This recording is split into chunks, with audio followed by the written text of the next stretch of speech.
Here's a new twist on an old favorite, bacon cheeseburgers. I'm cooking 1 pound of lean ground beef, a 1/4 cup of chopped onion, and 4 slices of chopped bacon till browned, stirring occasionally. Okay, I've drained the mixture and returned it to the skillet. Now I'm adding 2/3 of a cup of Cheese Whiz product.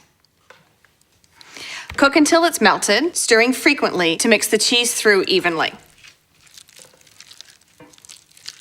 Then remove it from the heat and set it aside.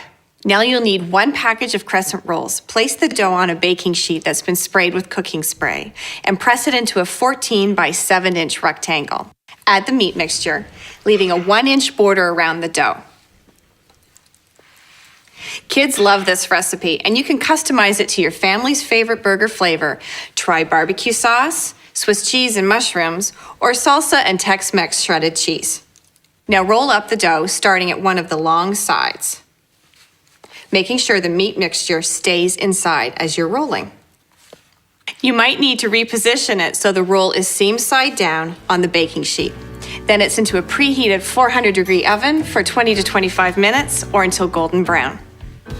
When it's done, cut it diagonally into 6 slices and serve it with salad, pickles, ketchup, and mustard.